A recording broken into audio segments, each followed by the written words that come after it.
students. There are many professors at our great university who claim this description, but only one that can win this award. The award recipient has been described by students as, and I quote, hands down the best professor I've had in nearly 2 years in the program. Another student said, you could tell he genuinely loved marketing. One student even went on to say that your class proved to him that marketing wasn't just some cheap trick that companies play to make us buy things we didn't want. So it is with great pleasure that the class awards Dr. Omar Rodriguez-Vila as the Evening MBA Core Professor of the Year. A little background about him too. So hold your applause. Dr. Rodriguez-Vila took an indirect path to a career in academics. After graduating from the Newhouse School of Public Communication at Syracuse University, he began his career with McCann, Erickson, a global advertising agency in New York and Buenos Aires. His success at McCann Erickson led him to a role with Coca-Cola in Atlanta as the Latin America and International Media Director, responsible for managing advertising investments across 60 countries. Then, like most of the graduates sitting here, he attended business school. After graduating from Northwestern University's MBA program, he returned to a long and successful career with Coca-Cola, where he became Global Vice President of Marketing Communications and eventually moved to China to work as the company's Marketing Director for the 2008 Beijing Olympic Games. After reaching such success in his career, he had a crazy thought. Why don't I go get a PhD in marketing? 4 years later, after completing his PhD in marketing at Emory University, he made the best decision he would make in his career. He joined Georgia Tech's faculty as Assistant Professor of Marketing and Strategy. This award just goes to show how great of a career move it has been for him and the community at Georgia Tech. So Dr. Omar Rodriguez-Vila, congratulations.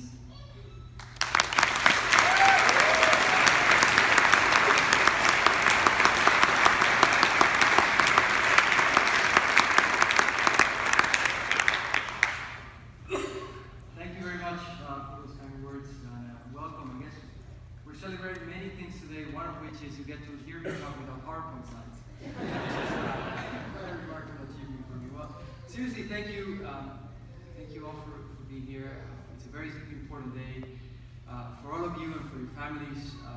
I'm humbled by the award. In fact, I told my youngest daughter, Luca, who's here, I told her about the award last week, and she told me, yes, Dad, you know, my friend also got named Teacher of the Day at my school, and she got to impose Pajama Day all day.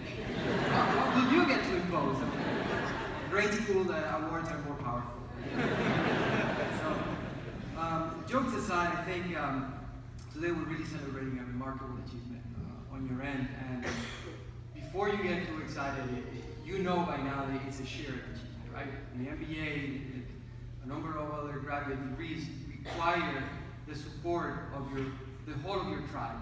It's not an individual achievement. And already we've mentioned it, but I wish we had an award also for families and friends that were here, because the MBA is a little bit like a family and friends program. And today, I would just want to give another round of applause to all those family and friends that gave you the strength and also the space for you to pursue your dreams. So thank you so much.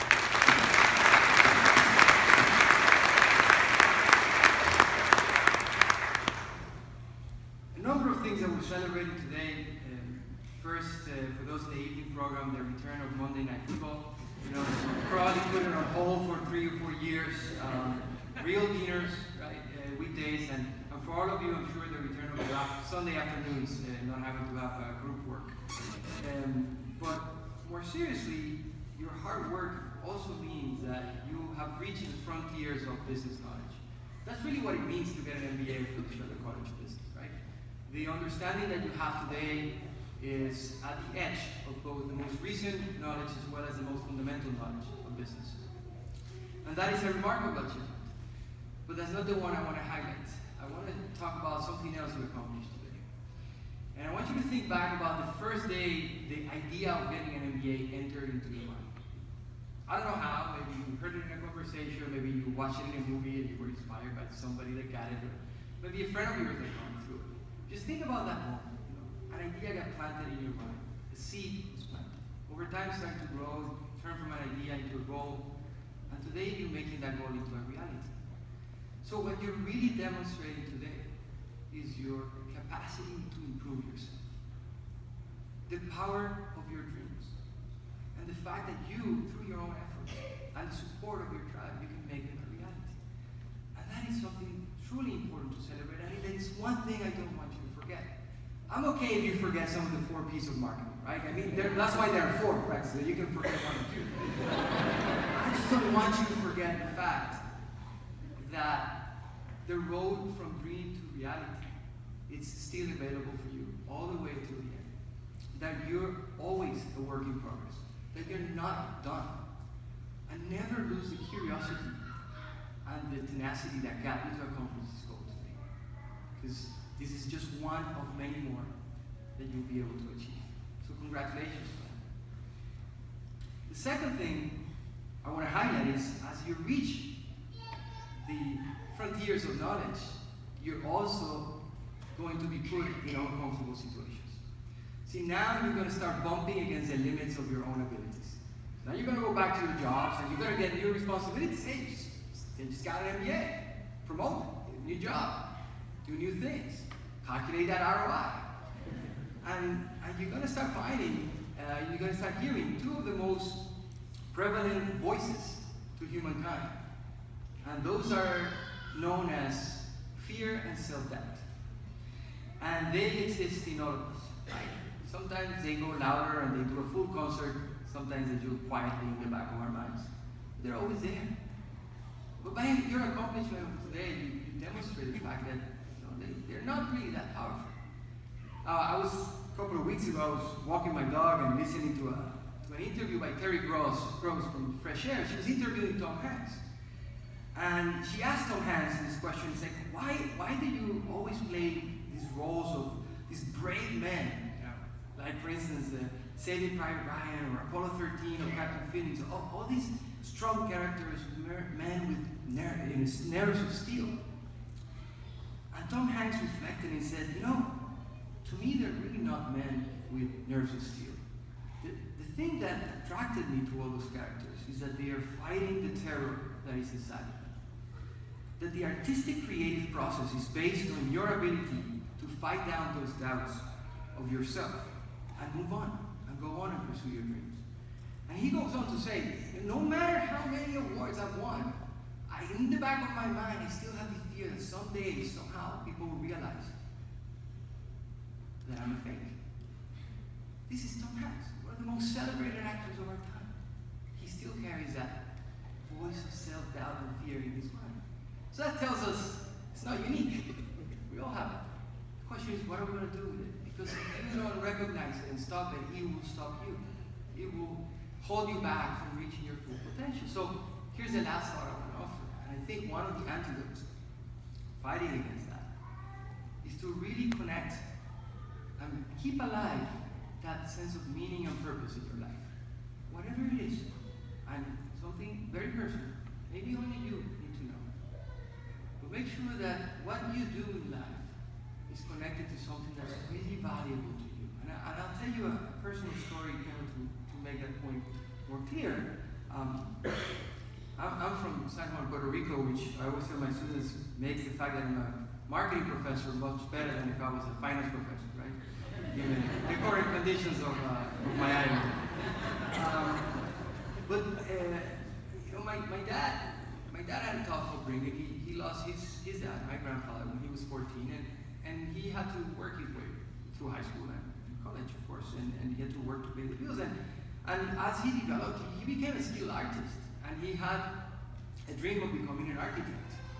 But when he graduated from high school, he couldn't afford architecture school, even though he got in. So he went back and he did the jobs that he could, and eventually he found his way back into that type of work by selling houses. And he became a house salesman. And I remember as a kid asking him, when we're kids, we're always wondering if our dad is either a fireman, or a pilot, or a policeman. Those are the three leading. So Dad, what did you do? What's your job? And I never forgotten his answer, because it was much deeper than I was prepared to handle at the time. He said, for most people, what I do is sell houses. But for me, what I do is to build homes. And what was really telling me was that even though he was aware that they were building cement infrastructures and selling them, that what he was really in the business of was helping young families create the environment they needed to build that special place we all call home. And he never lost track of that meaning, the work he did. In fact, staying connected with that meaning to him helped him do very well. And he eventually got promoted and he became in charge of marketing for that company, which meant he was in charge of architecture. And the architects were reporting to him. And he was now in charge of design. And eventually, towards the end of his career, he ended co-owning the company. And I'm only telling you this to highlight how important it is that maybe in secret with yourself and the most precious among you, you discover, you protect, you nurture the meaning of the things that you do in life. And you keep that really close to your heart as you go through exploring and pursuing your career goals.